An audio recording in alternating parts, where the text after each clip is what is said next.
What it do, guys? Mr. Saturday here, and welcome to yet another video. In today's video, guys, we are going to be discussing some general tips and tricks for search and destroy. Now, these are general tips for search and destroy on every single map. But if you guys would like me to create more videos of specific in-depth analysis of a specific map that you like, leave a like and a comment and tell me which map you guys would like me to analyze and give tips for in the next one. Now, with that said, let's jump into it. Now, my first tip for those who like to play Search and Destroy is to pick the right gun. Now, there are lots of guns in the game, but you guys have to pick a gun that you feel comfortable with. Pick a weapon that you guys can probably get 3 or 4 kills with every single time in a Search and Destroy match. Now, as for me, I normally use the MP5, G3, P90, AK-74U, and M14, also the M16, depending on the map and depending on how I feel that day actually. Now, tip number 2, perks. There are a lot of different perks when it comes to playing Search and Destroy, but the perks all depends on your play style. By that I mean, think of Search and Destroy as 2 football teams. Now each team has players, each player has their roles. We have defenders, we have midfielders, and we have attackers.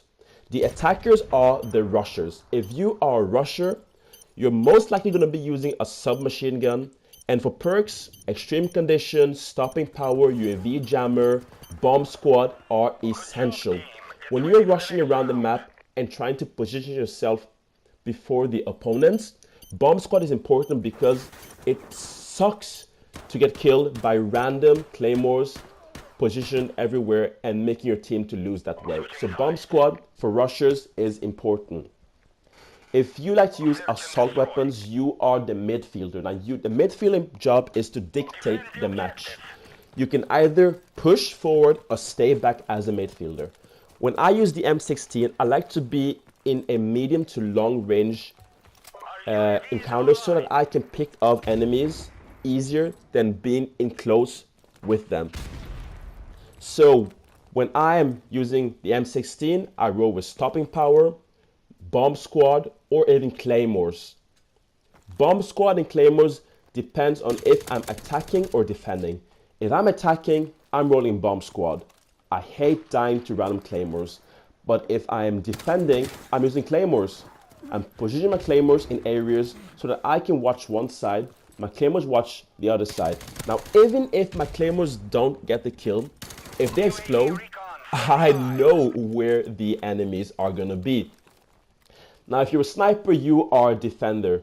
Stopping power, UAV jammer, it all depends on which type of sniper you're going to be. Maybe even to hold your breath longer. I think it's called stronger lungs or something.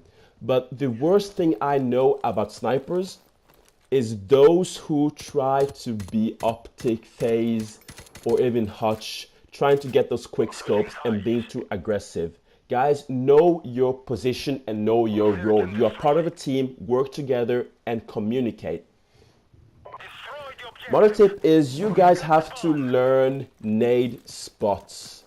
Have you ever been killed by a nade in which you think, damn, that's a crazy random nade, but in truth, it's actually a well taught and placed nade by the enemy? Well, it's because there are specific nade spots on every single map, and if you guys would like me to show these nade spots, I can make a separate video on different maps of nade spots you guys can use. Just let me know in the comments, leave a like and leave a comment and tell me which map you would like me to show nade spot on. But with that said, if you learn nade spots, you can easily get 2 to 3 enemies killed within the first few seconds, which is so helpful for your team in the long run. If you can pick a nade within the 10 first few seconds, I'm sorry guys, and you kill somebody, you kill 2 or 3 enemies, it's easy. Suddenly it's 5 against 2. And you guys have all the time to either attack or defend. So learn nade spots. The other tip I have to for you guys is Never attempt to plant or defuse the bomb if you aren't completely sure that you are alone. For instance, in this clip, I planted the bomb and I almost died. The reason why I didn't die is because that guy is terrible or I am the best Call of Duty player in the world. But most often he is terrible. If he would have killed me there, we would have simply lost the map. Excuse me, the match, which would be bad for our team.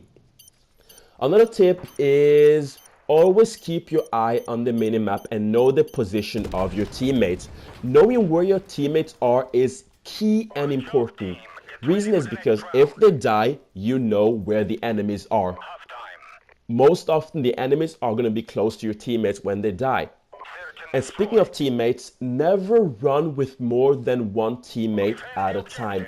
You guys don't want to be running like a pack of wolves with 5-6 people running packed together. The reason is if the enemies flank you and you guys are all in one building, it just takes a single nade, a perfect shot, a perfect rusher to kill your whole team, and suddenly you've lost the match.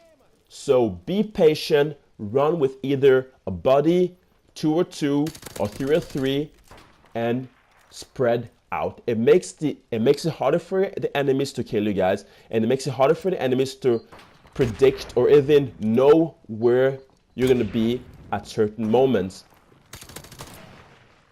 Now, this might be the most important tip I'm going to give you guys today, and it is communication is key.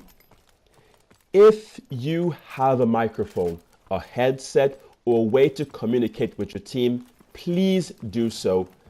I know it's hard playing in public matches where everybody isn't using a microphone and you're like in a way playing solo with a team. And in a game like Search and Destroy, it is key to play together and communicate. So if you have the possibility, join with some group of friends, play together and work together to win the match. Now guys, these are my tips and tricks. And as I said, if you would like me to create more tips and tricks for some specific maps, do leave a like and a comment and I would do so in the next video. With that said, I hope you guys enjoyed the video. These are just some general tips for Search and Destroy. And if it does improve your game, leave a like and a comment and I will see you guys in the next video.